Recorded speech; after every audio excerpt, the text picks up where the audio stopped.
오늘 주시는 하나님의 말씀은 사무엘상 15장 22절에서 35절까지 말씀입니다. 제가 가진 성경 구약 성경 433페이지쯤에 있습니다. 사무엘상 15장 22절부터 우리 35절까지 말씀 한 절씩 교독하고 35절은 함께 봉독합니다. 22절입니다. 사무엘이 이르되 여호와께서 번제와 다른 제사를 그의 목소리를 청종하는 것을 좋아하심같이 좋아하시겠나이까. 순종이 제사보다 낫고 듣는 것이 순양의 기름보다 나으니 이는 거역하는 것을 점치는 자와 같고 완고한 것을 사신 인간에게 전하는 자와 같으니라. 왕이 여호와의 말씀을 버렸으므로 여호와께서도 왕을 버려 왕이 되지 못하게 하셨나이다. 사울이 사무엘에게 이르되 내가 범죄하였나이다. 내가 여호와의 명령과 당신의 말씀을 어긴 것은 내가 백성을 두려워하여 그들의 말을 청종하였음이니이다. 청하오니 지금 내 죄를 사하고 나와 함께 돌아가서 나로 하여금 여호와께 경배하게 하소서 하느니. 사무엘이 사울에게 이르되 나는 왕과 함께 돌아가지 아니하리니 이는 왕이 여호와의 말씀을 버렸으므로 여호와께서 왕을 버려 이스라엘 왕이 되지 못하게 하셨음이니이다 하고 사무엘이 가려고 떠났을 때에 사울이 그의 겉옷자락을 붙잡음에 찢어진지라. 사무엘이 그에게 이르되 여호와께서 오늘 이스라엘 나라를 왕에게서 떼어 왕보다 나은 왕의 이웃에게 주셨나이다. 이스라엘의 지존자는 거짓이나 경배함이 없으시니 그는 사람이 아니시므로 결코 경배하지 않으심이니이다 하니. 사울이 이르되 내가 범죄하였을지라도 이제 청하옵나니 내 백성의 장로들 앞과 이스라엘 앞에서 나를 높이사 나와 함께 돌아가서 내가 당신의 하나님 여호와께 경배하게 하소서 하더라. 이에 사무엘이 돌이켜 사울을 따라가매 사울이 여호와께 경배하니라. 사무엘이 이르되 너희는 아말렉 사람의 왕 아각을 내게로 끌어오라 하였더니 아각이 즐거이 오며 이르되 진실로 사망의 괴로움이 지났도다 하니라. 사무엘이 이르되 내 칼이 너희들에게 자식이 없게 한 것 같이 너희 중 내 어미에게 자식이 없으리라 하고 그가 길갈에서 여호와 앞에서 아각을 찔러 쪼개니라. 이에 사무엘은 라마로 가고 사울은 사울 기브와 자기의 집으로 올라가니라. 사무엘이 죽는 날까지 사울을 다시 가서 보지 아니하였으리 이는 그가 사울을 위하여 슬퍼함이었고 여호와께서는 사울을 이스라엘 왕으로 삼으신 것을 후회하셨더라. 아멘. 오늘은 회개의 은혜라는 제목으로 하나님의 말씀을 전하겠습니다. 사실 한 주 내내 준비했던 설교는 다른 주제, 또 다른 본문, 다른 내용의 설교였습니다. 그런데 계속해서 오늘 전해야 할 말씀은 이 말씀이 아니다라는 마음을 계속 주셔서 결국 본문을 바꿨습니다. 사무엘상 15장 말씀을 전하게 되었는데 개인적으로는 준비하느라 좀 힘들었지만 이 모든 과정에는 분명히 하나님의 선하신 섭리가 있었을 것이라 믿습니다. 어쩌면 오늘 반드시 이 말씀을 들어야 할 사람이 우리 가운데 있기 때문일지도 모르겠다 하는 생각도 들었고요. 그러나 바라기로는 우리 모두에게 오늘 주시는 이 말씀이 다른 사람이 아닌 바로 나에게 주시는 말씀, 르마의 말씀으로 들려지는 은혜가 있으시기를 주님의 이름으로 축복합니다. 하나님께서 우리에게 주신 은혜는 수없이 많습니다. 그런데 그 중에서도 가장 큰 은혜 하나를 꼽으라 한다면 저는 이렇게 말하고 싶습니다. 회개하고 돌이킬 수 있는 은혜. 이 은혜가 가장 큰 은혜가 아닐까 싶습니다. 자, 구원은 어떤 사람에게 주어지는 은혜입니까? 회개하는 자입니다. 그러므로 하나님께서 우리에게 회개할 수 있게 하셨다. 그렇다면 그 사람은 이미 하나님으로부터 가장 큰 은혜를 받은 사람인 것을 믿으시기 바랍니다. 근데 하나님은 우리가 죄에서 돌이키도록 하시기 위해서 무엇을 사용하십니까? 징계입니다. 우리가 죄 가운데 있을 때 우리를 돌이키도록 하시기 위해서 징계를 통해 우리를 회개의 자리로 이끄십니다. 자, 그런데 만약 하나님이 우리가 죄를 지어도 징계하지 않으신다, 그냥 내버려 두신다, 그러면 이렇게 생각하시면 됩니다. 하나님께서 나를 버리셨구나. 죄를 지었는데도 하나님께서 아무런 징계를 하시지 않는다면 이것은 결코 좋아할 일이 아닙니다. 오늘 우리가 사울 왕을 통해서 살펴보고자 하는 것이 바로 이것입니다. 사울 왕은 하나님께서 수없이 회개하고 돌이킬 수 있는 기회를 주셨지만 끝까지 회개하지 않아서 결국은 비참한 최후를 맞이했던 인물입니다. 사실 사울 왕이 하나님께 불순종한 게 한두 번이 아니지만 성경은 그 중에서도 유독 2번의 불순종에 관해서 아주 상세하게 기록을 하고 있습니다. 자, 첫 번째는 사무엘상 13장에 나오는 블레셋과의 전쟁에서 사울 왕이 불순종합니다. 사울 왕은 블레셋과의 전쟁을 앞두고 있었는데 사무엘상 13장 5절에 따르면 블레셋 군대가 병거만 3만, 그리고 마병이 6천, 군인들의 숫자는 해변의 모래 같아서 셀 수가 없었다, 이렇게 기록을 하고 있습니다. 자, 이 모습을 본 이스라엘 백성들은 겁에 질려서 여기저기 막 흩어지기 시작합니다. 지금 빨리 전쟁을 시작해야 되는데 사무엘 선지자가 아무리 기다려도 오지를 않습니다. 7일 동안이나 오지 않았습니다. 사무엘 선지자가 빨리 도착을 해서 번제를 드려야 전쟁을 시작할 텐데 결국 이스라엘 백성들은 막 흩어지고 있고 다급한 마음에 사울 왕이 해서는 안 되는 일을 해버리는데 자기 마음대로 하나님께 번제를 드려버린 것입니다. 그런데 공교롭게도 사울 왕이 번제를 마치자마자 사무엘 선지자가 도착합니다. 이때 사무엘이 사울 왕에게 뭐라고 이야기하는가? 사울 왕이 망령되이 행했고 그리고 이 일로 인해서 왕의 나라가 길지 않을 것이다, 청천벽력 같은 말을 선지자를 통해서 듣게 됩니다. 사무엘상 13장 13절에서 14절 말씀입니다. 사무엘이 사울에게 이르되 왕이 망령되이 행하였도다. 왕이 왕의 하나님 여호와께서 왕에게 내리신 명령을 지키지 아니하였도다. 그리하였더라면 여호와께서 이스라엘 위에 왕의 나라를 영원히 세우셨을 것이거늘 지금은 왕의 나라가 길지 못할 것이라. 여호와께서 왕에게 명령하신 바를 왕이 지키지 아니하였으므로 여호와께서 그의 마음에 맞는 사람을 구하여 여호와께서 그를 그의 백성의 지도자로 삼으셨느니라. 이것이 사울의 첫 번째 불순종이고 두 번째 불순종은 사무엘상 15장의 아말렉과의 전쟁에서입니다. 하나님은 사무엘 선지자를 통해서 사울 왕에게 아말렉을 진멸하라라고 명령하셨습니다. 15장 3절에 지금 가서 아말렉을 쳐서 그들의 모든 소유를 남기지 말고 진멸하되 남녀와 소아와 젖먹는 아이와 우양과 낙타와 나귀를 죽이라 하셨나이다. 자, 진멸, 히브리어로 헤렘이라고 합니다. 이 진멸은 말 그대로 완전히 파괴하다, 하나도 남겨두지 않는다, 이것이 진멸입니다. 근데 사울 왕은 이때에도 하나님의 말씀에 불순종합니다. 그래서 좋은 가축들은 아까워서 죽이지 않고 그냥 데리고 옵니다. 뿐만 아니라 아말렉 왕 아각도 살려서 데려와 버립니다.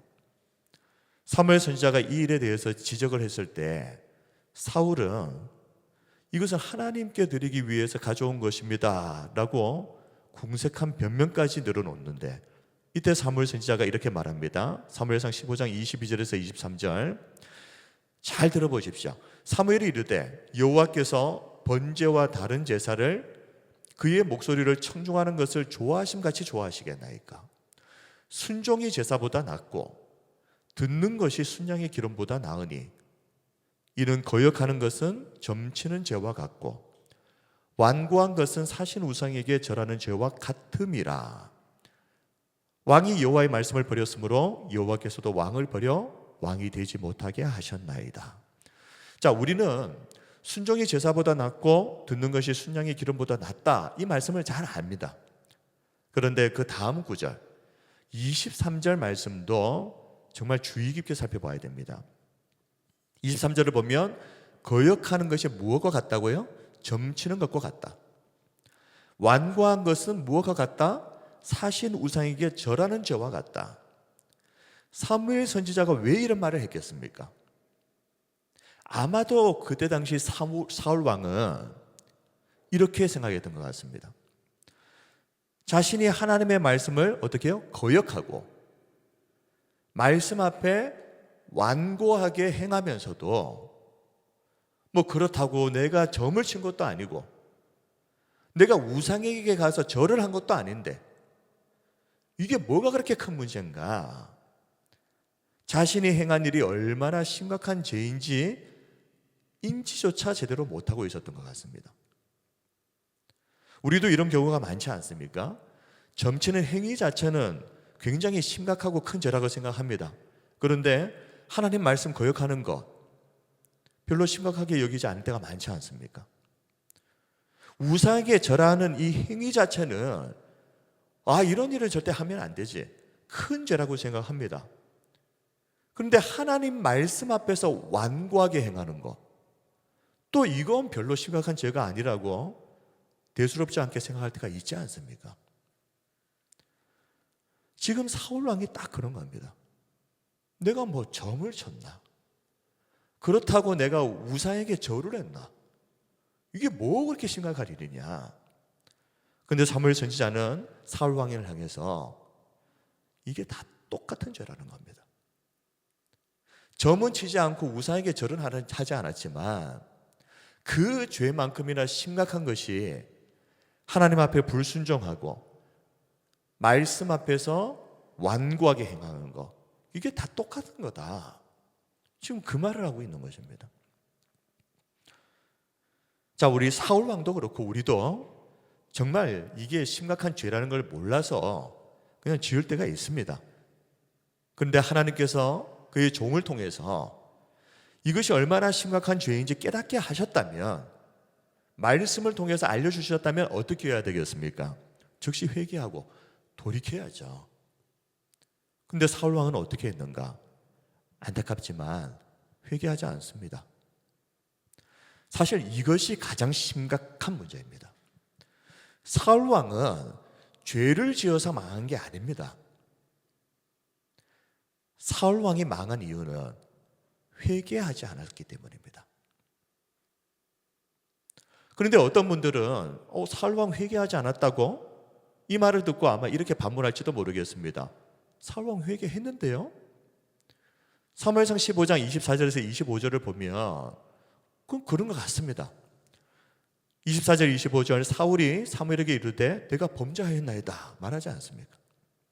내가 여호와의 명령과 당신의 말씀을 어긴 것은 어겼다고 말하지 않습니까? 내가 백성을 두려워하여 그들의 말을 청종하였음이니이다.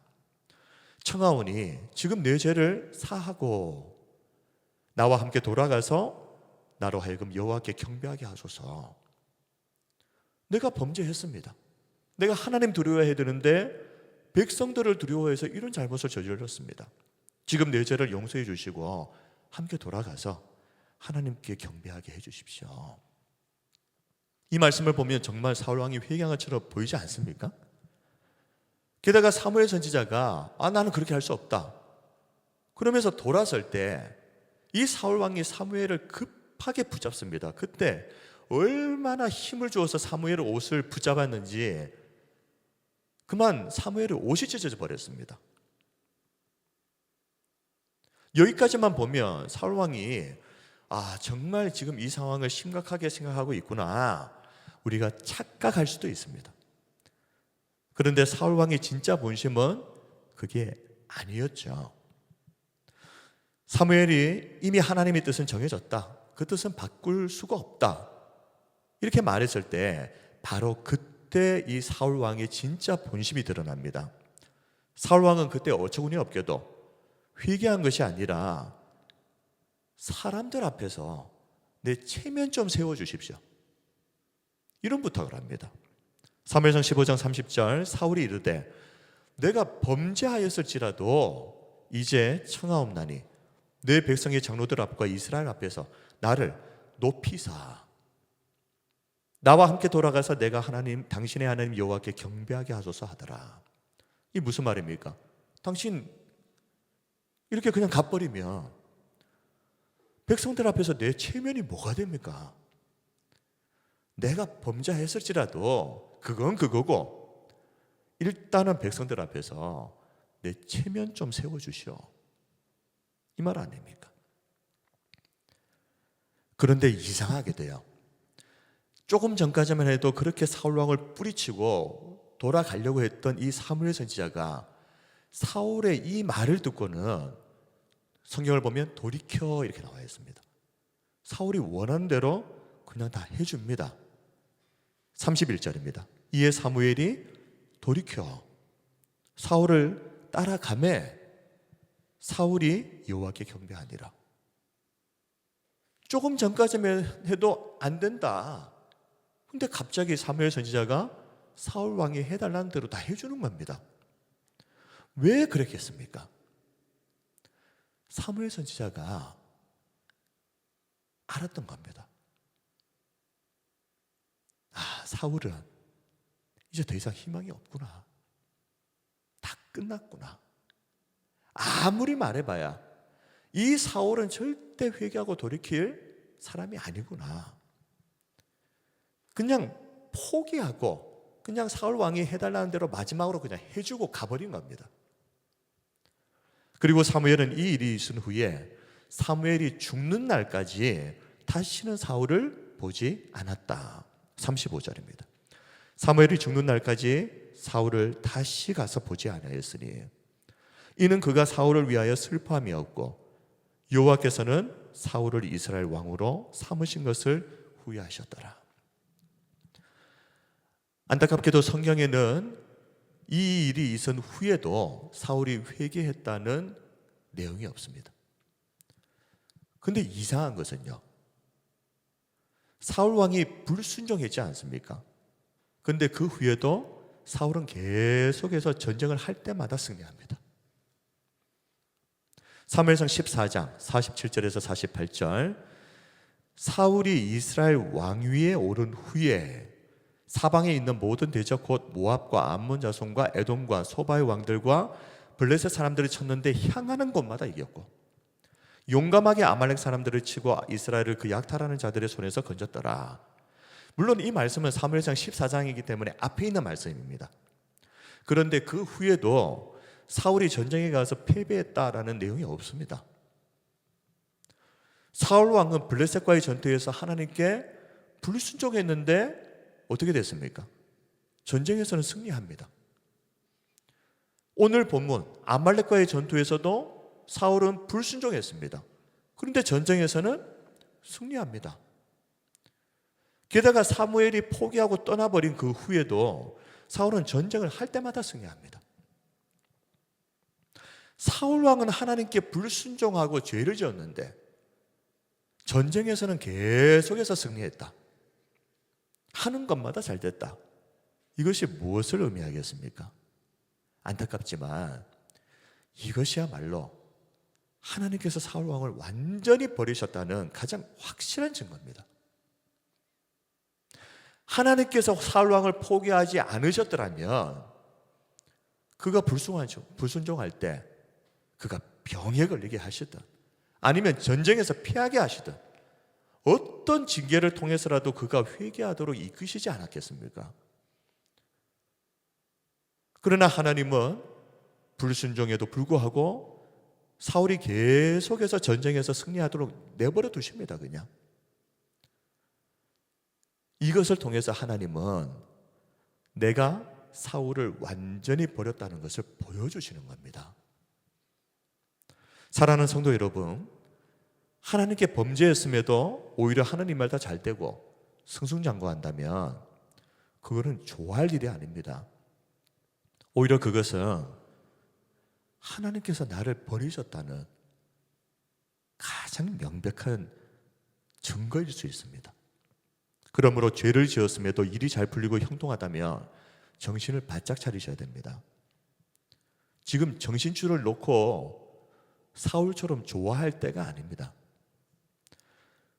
성경은 하나님으로부터 버림받은 이 사울 왕이 어떤 비참한 최후를 맞이했는가에 대해서 사무엘상 31장에서 이렇게 기록합니다. 그렇게 승승장구하던 사울 왕이었지만 사무엘상 31장에 보면 결국 사울 왕은 블레셋과의 길보아 전투에서 패배하고 비참한 죽음을 맞이하게 되는데요. 이 내용을 보면 당시 사울 왕이 활에 맞아서 중상을 입습니다. 이제 얼마 안 있으면은 죽을 것이라는 것을 직감했던 사울이 자신의 무기든 자에게 네 칼을 빼어서 나를 찔러 빨리 죽여라. 내가 할례 받지 않은 블레셋 사람에게 죽음을 당할 수는 없다. 그런데 이 무기든 자가 감히 사울 왕을 죽이지를 못합니다. 어떻게 죽이겠습니까? 그런데 사울 왕이 스스로 자기 칼을 빼어서 자기를 버립니다. 자살합니다. 그날 사울을 포함해서 그의 세 아들도 죽고 그와 함께했던, 성경에는 모든 이스라엘 백성들이 죽었다 이렇게 되어 있는데요, 6절을 보면 사울과 그의 세 아들과 무기를 든 자와 그의 모든 사람이 다 그날에 함께 죽었더라. 물론 이스라엘 백성들이 다 죽었다는 것은 아닙니다. 그런데 그때 당시 얼마나 많은 사람들이 이 전쟁에서 패하고 사울과 함께 죽었는지를 보여주는 것입니다. 그런데 가장 안타까운 일은 전쟁에서 패했다 이게 아닙니다. 성도 여러분, 무엇이 가장 안타까운 일입니까? 사울 왕이 그동안 계속되는 승리로 인해서 끝까지 회개하지 않고 버티다가 결국 어떻게 죽습니까? 회개하지 못한 상태에서 비참한 죽음을 맞이했다는 것입니다. 자, 사울이 끝까지 죽을 때까지 회개하지 않았다. 그것을 보여주는 근거가 있습니다. 앞에 말씀을 보면 사울 왕이 자살했다고 했지 않습니까? 자결했습니다. 성경에서 자살은 하나님의 주권을 부정하는 매우 심각한 죄입니다. 내 생명 내가 내 마음대로 하겠다는데 뭔 상관이냐 이게 아닙니다. 성경은 분명히 내 생명은 그 주인이 하나님이라고 말씀하거든요. 근데 내 마음대로 그냥 내 생명을 내가 스스로 거두어버렸다, 자살했다, 이것은 하나님의 주권을 부정하는 죄라는 말입니다. 근데 사울은요, 죽는 순간까지 어떻게 해요? 하나님의 주권을 인정하지 않고 이렇게 자기 마음대로 목숨을 끊어버린 것만 봐도 아, 사울이 죽는 순간까지 회개하지 않고 버텼구나. 하나님이 인정하지 않고 지 마음대로 하다가 결국은 그렇게 죽고 끝났구나. 이걸 우리가 알 수 있는 겁니다. 성도 여러분, 하나님께서 내가 죄를 지을 때마다 즉각적으로 나를 징계하신다면 감사하시기 바랍니다. 하나님께서 아직도 나를 포기하지 않으셨다는 가장 분명한 증거입니다. 하나님은 그 징계를 통해서 다시 한번 나에게, 우리에게 회개하고 돌이킬 수 있는 기회를 주시는 겁니다. 그런데 반대로 아무리 죄를 지어도 하나님께서 징계하지 않으신다, 그냥 내버려 두신다, 좋아할 일이 아니라 바짝 긴장해야 됩니다. 어쩌면 당신은 하나님께 버림받은 사람일지도 모르기 때문입니다. 근데 오늘은 안타깝게도 수많은 교회들에서 이 번영신학과 같은 잘못된 가르침을 통해서 이 분명하고도 너무나도 단순한 성경의 이 진리를 희석시켜버리고 변절시켜버리는 경우들이 너무 많지 않은가 걱정입니다. 교회에서도 죄를 지적하고 회개를 선포하기보다는 죄 지어도 괜찮다, 너 죄 지어도 하나님 절대 너를 버리지 않는다, 포기하지 않는다, 그렇게 죄인들이 죄의 자리에 안심하고 머물러 있을 수 있도록 방조하는 이 가짜 복음 전하는 곳들이 많지 않은가. 예레미야 28장을 보면 선지자 하나냐가 나는 여호와의 이름으로 말한다 그러면서 예레미야가 전한 심판의 메시지를 정면으로 반박해 버립니다. 자, 그러면서 뭐라고 말하는지 보십시오. 예레미야 28장 2절에서 3절입니다. 만군의 여호와 이스라엘의 하나님이 이같이 일러 말씀하시기를, 지금 하나냐가 내가 하나님의 말씀을 지금 전하는 것이다 이러고 있는 겁니다. 그러면서 뭐라고 합니까? 내가 바벨론 왕의 멍에를 꺾었느니라. 내가 바벨론의 왕 느부갓네살이 이곳에서 빼앗아 바벨론으로 옮겨간 여호와의 성전 모든 기구를 2년 안에 다시 이곳으로 되돌려 오리라. 지금 하나냐가 하나님의 말씀이라고 전하는 겁니다. 예레미야는 뭐라고 이야기했는가 하면 70년 동안 바벨론에 가서 포로 생활을 할 것이다. 그리고 70년 후에 돌아온다 그러는데, 하나냐는 아니다.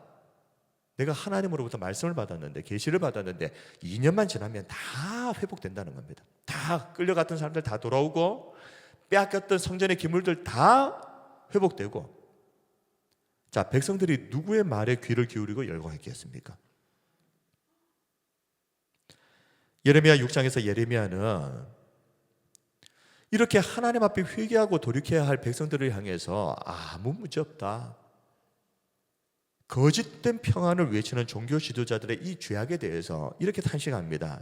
예레미야 6장 14절에 그들이 내 백성의 상처를 가볍게 여기면서 말하기를 평강하다, 평강하다, 평강하다, 평강하다 하나 평강이 없도다. 이 종교 지도자들이 영적으로 끼어서 이게 얼마나 지금 심각한 상황인지를 알아야 되는데 이 상황을 가볍게 여기는 겁니다. 그냥 얼마 지나지 않으면 다 회복된다, 별 일 아니다, 평강하다, 평강하다. 결국 사람들이 정말 듣고 싶어 했던 말을 해줬던 이 거짓 선지자들은 백성들로부터 환영받지만, 회개의 메시지를 전했던 70년 포로 생활, 이것이 하나님의 뜻이라고 전했던 예레미야 선지자는 수없이 많고 감옥에 갇히고 웅덩이에 던져져야 했습니다. 그럼에도 이 땅의 교회가 감당해야 될 가장 중요한 사명은 사람들이 듣든지 듣지 않든지 상관없이 죄인들을 향해서 괜찮다, 아무 일도 없을 것이다 이렇게 안심시키는 것이 아니라 우리가 어떤 죄인인지를 직면하게 해야 됩니다. 그리고 회개해서 죄에서 돌이킬 수 있도록 있는 그대로를 전해주는 진짜 복음, 진짜 하나님의 말씀을 전해야 될 사명이 이 땅의 모든 교회들에게 이 사명이 주어져 있습니다. 근데 또 한 가지 사명이 있는데요, 악인이 당장은 형통해 보이지만 결국 이 악인들이 어떤 종말을 맞이할 수밖에 없는지 분명하게 알려주어서 악인의 형통을 성도들이 부러워하지 않도록 해야 할 사명이 또 교회에 있는 것입니다.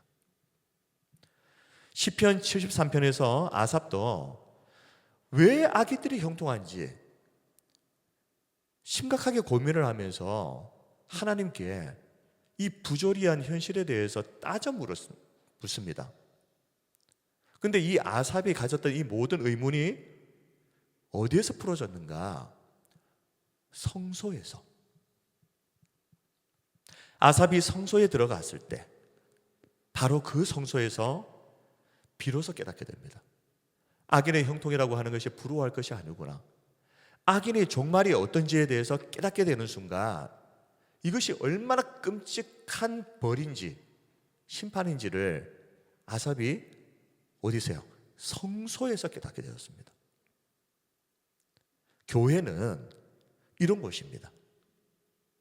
죄인들이 들어와서 마음껏 죄를 짓도록 마음의 위안을 얻는 것이 아니라 하나님의 말씀을 통해서 내가 어떤 죄인인지를 깨닫고 끊임없이 지적받고 그래서 철저히 깨닫고 회개하고 돌이키는 것, 성도들이 악인의 형통을 바라보면서 부러워하지 않도록 악인의 종말이 무엇인지를 분명히 알게 하는 것, 이것이 바로 진짜 교회다.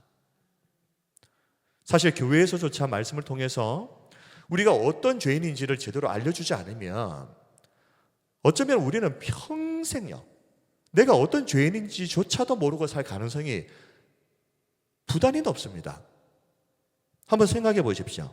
그래도 우리가 지금 교회를 다니니까 적어도 내가 죄인이라고 하는 인식이라도 있지 않습니까? 근데 교회 다니기 전에 단 한 번이라도 나는 절대 구원받을 수 없는 심각한 죄인이야, 그런 생각 단 한 번이라도 해보신 적이 있으십니까?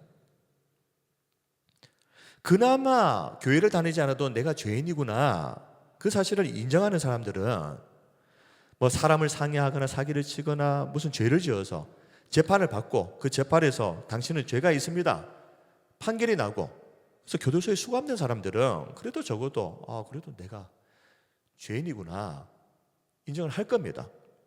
그런데 그 외의 사람들은 어떠냐는 말입니다.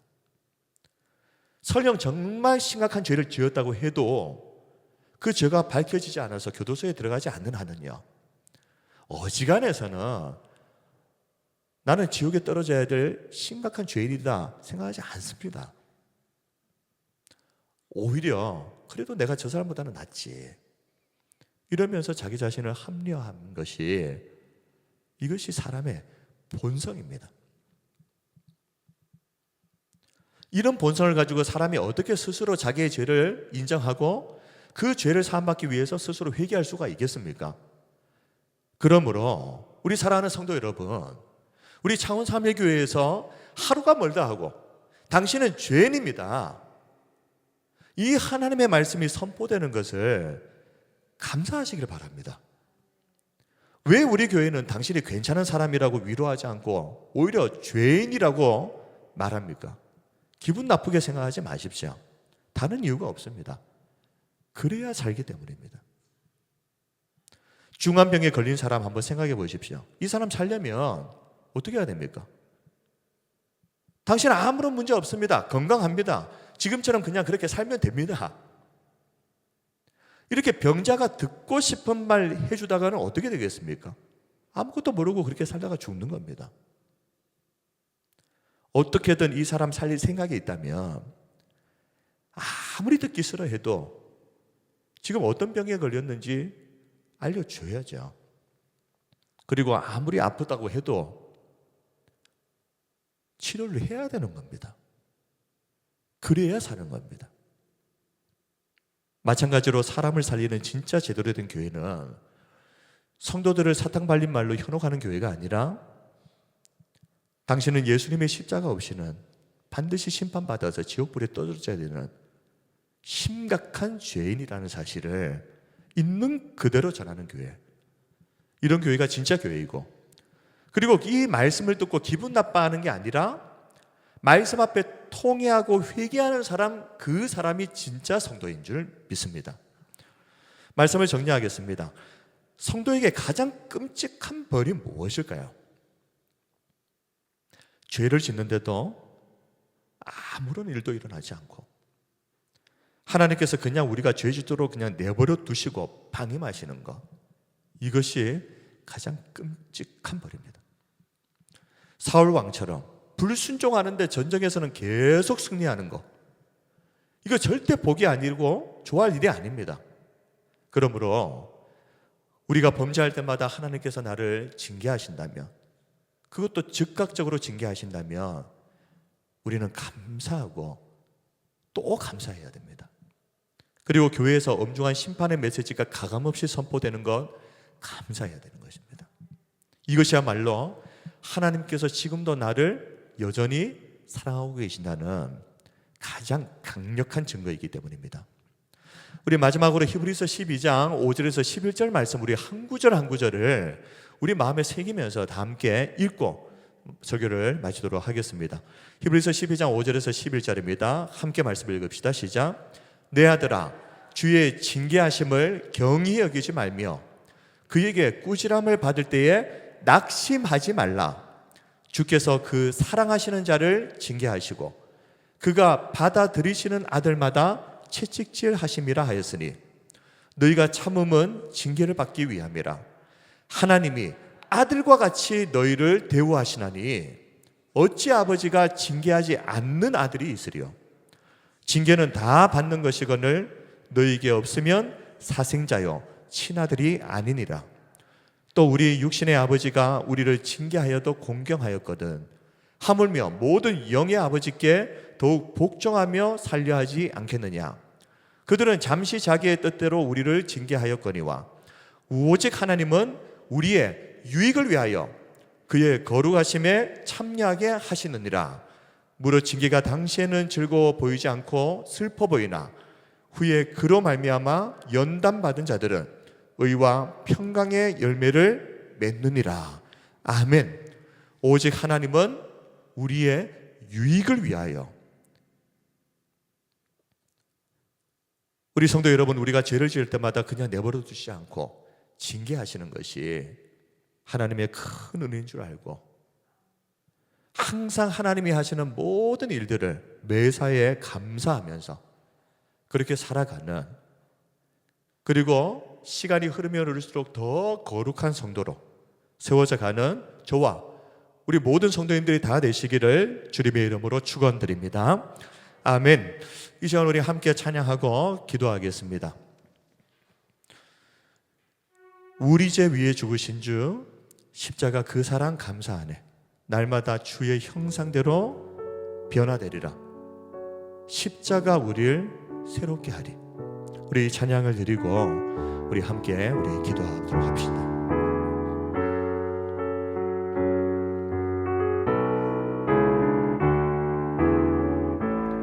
우리 죄 위에 죽으신 주, 우리 죄 위에 죽으신 주,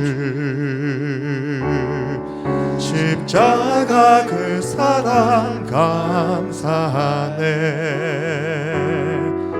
날마다 주의 형상대로 변화되리라. 십자가 우릴 새롭게 하리. 우리 죄 위에 죽으신 주, 우리 죄 위에 죽으신 주, 십자가 그 사랑 감사하네.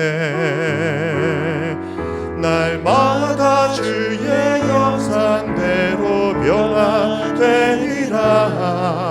십자가 우릴 새롭게 하리. 놀라운 사랑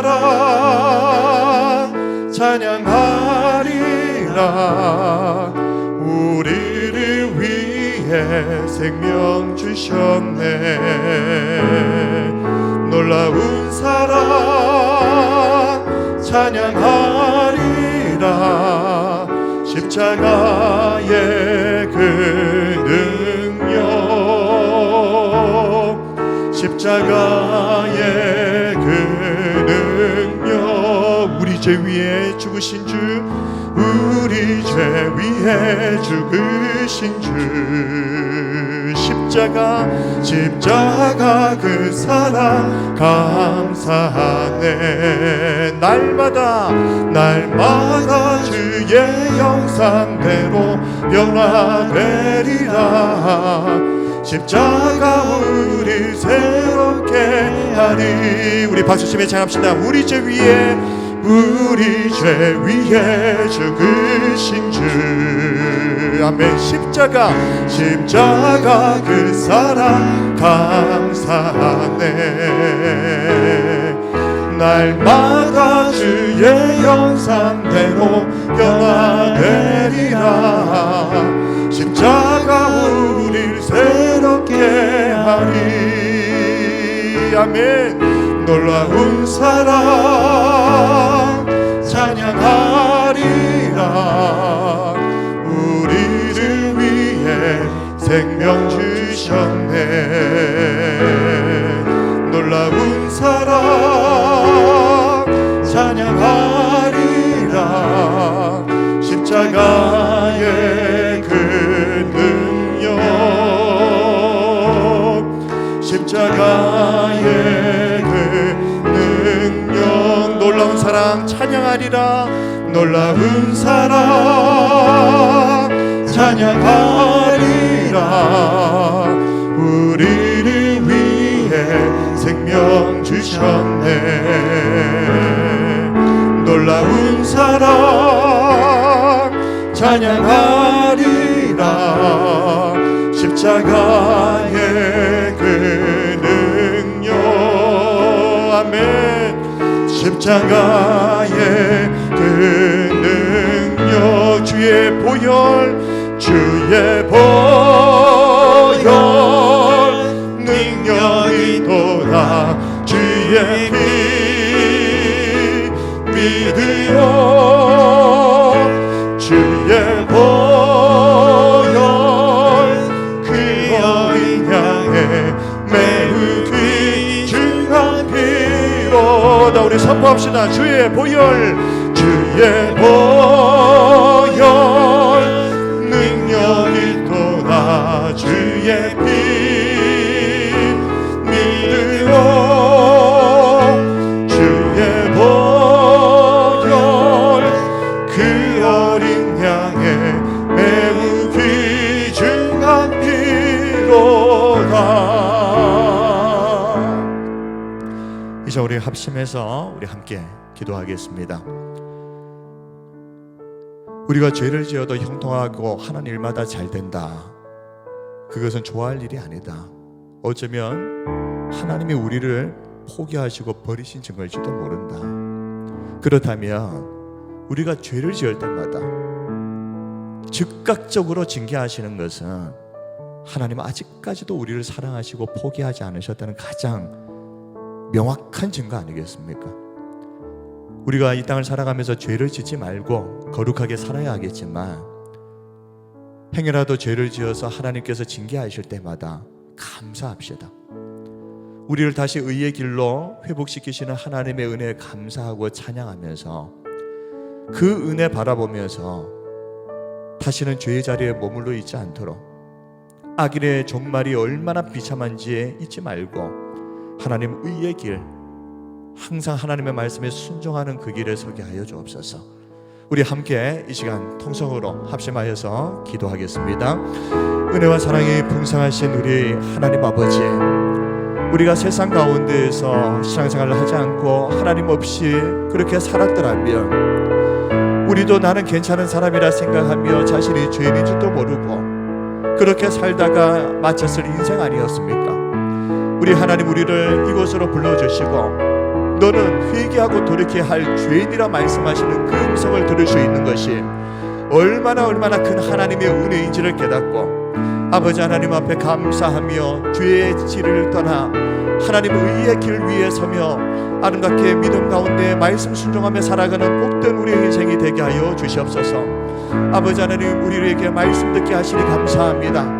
우리의 죄를 지적하여 주시고 죄를 지을 때마다 징계하시니 감사합니다. 아버지 하나님, 악인의 종말을, 아버지 악인의 형통을 부러워하지 않게 하시고 하나님 안에서 의의 길을 걷는 기쁨과 즐거움을 누리며 그렇게 말씀 위에 굳게 서게 하여 주시옵소서. 살아계신 예수님 이름으로 기도드립니다. 아멘.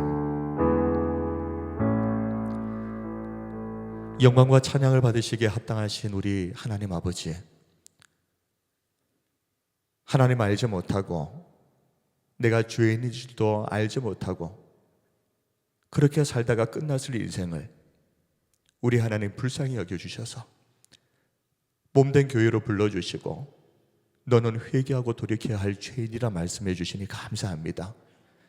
아버지 하나님, 우리의 성도들 이 땅을 살아가는 동안 때로는 범죄하고 죄의 자리에 있어서 하나님께서 그냥 내버려 두지 아니하시고 즉각적으로 징계하실 때마다 하나님 향하여 원망하고 불평하는 것이 아니라 죄의 자리에서 돌이키게 하시는 하나님의 은혜에 감사하며 하나님을 찬양하는 우리 모두가 되게 하여 주시옵소서.